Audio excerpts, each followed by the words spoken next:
So, I've been playing Forsaken for a while to the point where I feel like I've gotten the game basically down. And not gonna lie, I've been seeing way more new players join the game recently, and I always feel bad when I absolutely slime them out with my milestone 3 John Doe while they're like running backwards with their ship lock on. You gotta stop doing that. Anyway, I remember when I first started playing Forsaken and looked up tutorials, and most of them didn't even go over like the basic stuff, and they just expect you to know it already. So, in this video, I'll go over literally everything you need to know about the basics of Forsaken. So if you're new to Forsaken, you've never played and you want to test it out, or you want to send this to a friend who's just starting to play Forsaken, then you might want to stick around. Also, like, you can, subscribe, you know what I'm saying? I wouldn't mind. Now, the most important thing we have to go over, and the first thing we're going to go over is stamina.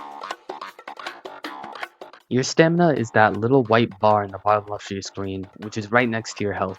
Which I don't think I really have to explain health. You've played a video game before, you know how it works. If you get hit, you take damage. When you're the killer, the stamina bar is raised to 110 instead of just 100.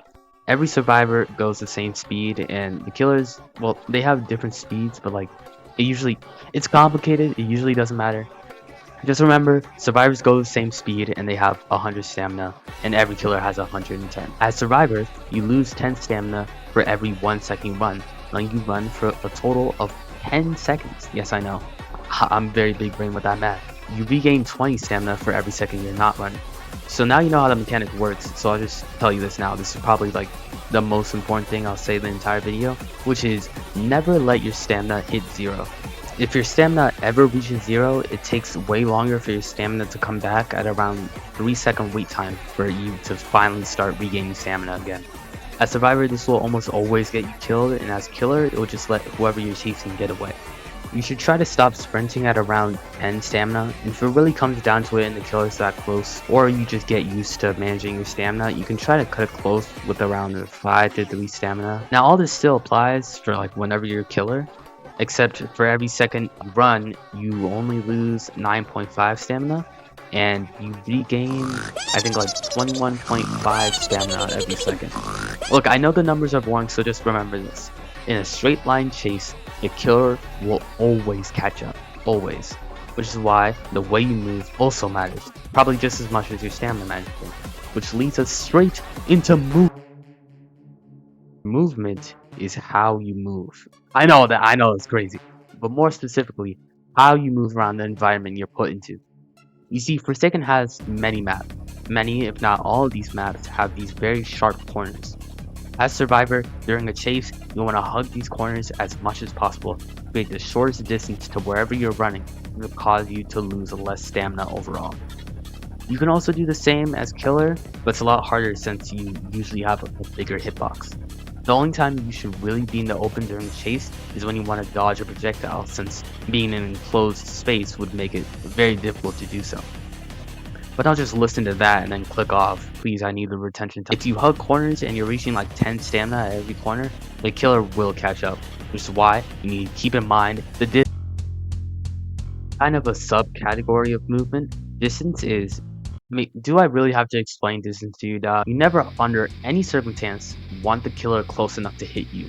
You want to keep a distance between you and the killer that would take you around 25 to 30 stamina to run. Not too close, but also not too far.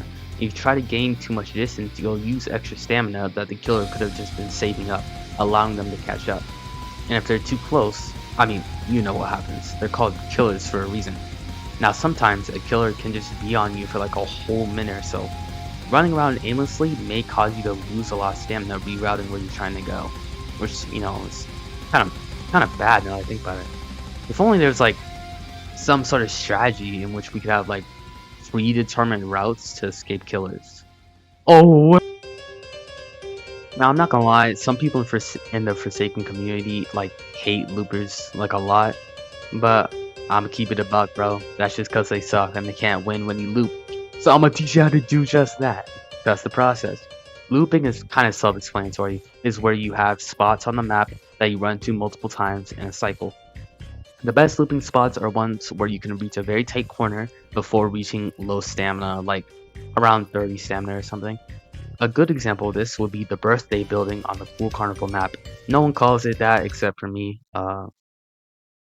You can run out the back, hug the wall, go around the trash cans, reach the other side of the wall, rest there to regain stamina, or you could just run back to where you started. Another really good example, probably even better than the last one, is the mansion on York's resting place. That map is very good, by the way. They cooked. Anyway, you can start the entrance at the mansion, run past the table, regain stamina on the stairs, go back on the right, rest at around where the tree is, or you could just keep going back to the start. You never want loops to be too short though. Like looping around a single rock can just like allow the killer to wrap around the rock or just juke you and get close enough to hit you. Although the thing about loops is there isn't really a size cap. Your loop can be basically the whole entire map if you want it to be. That's what I usually do. The only thing that matters is that there can't be any shortcuts in the loop. If there are, the killer can just use those to catch up. Also, loot spots can be anywhere.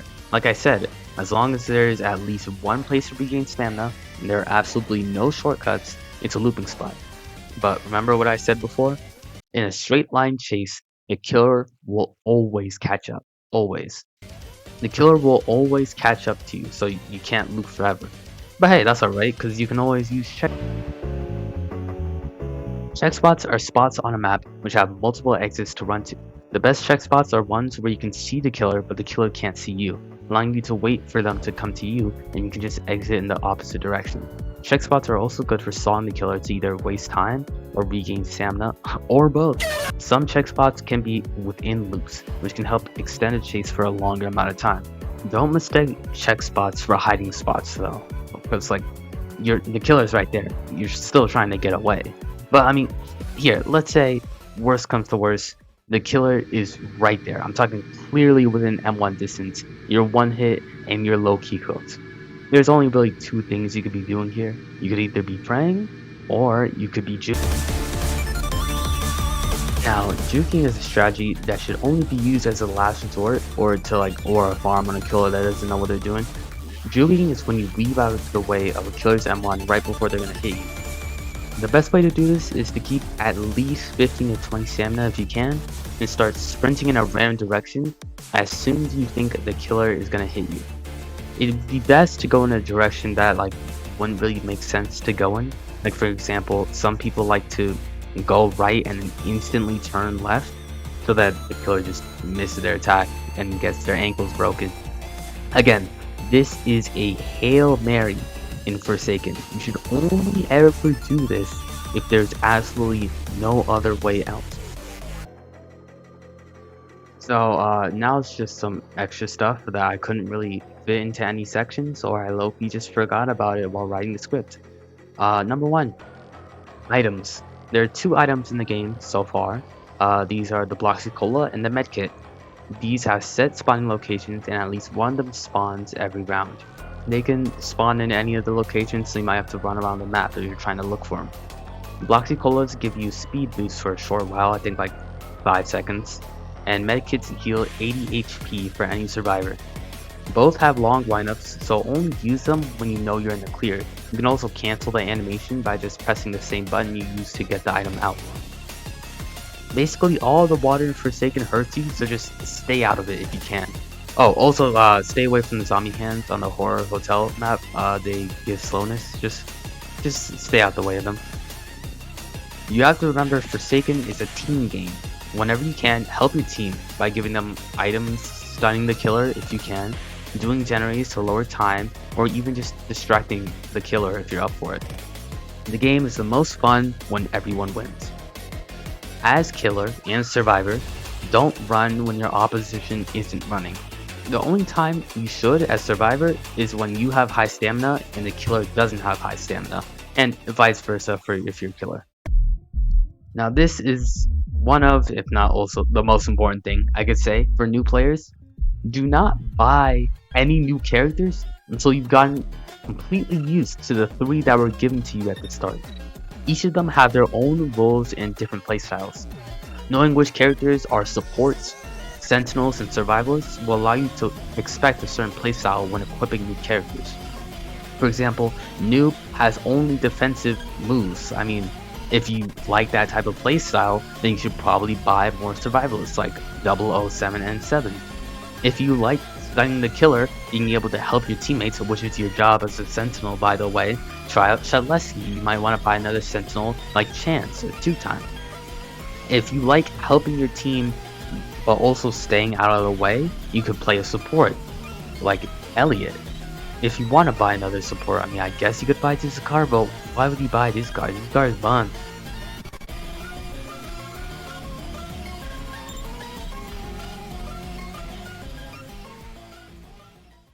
Anyway, that's the whole thing for now. I mean, I don't really have a script for this last part. If you enjoyed, subscribe, like. I'm not sure if this video is gonna do well, but hopefully it does. Also, speaking of videos doing well, thank you for 1,000 subscribers. That's a very big number. I never thought I'd reach that high of a number so fast. If you want to see another thing like this, I actually have one planned already. So if this does well, maybe I'll do another video. And if it doesn't, maybe I'll do it anyway.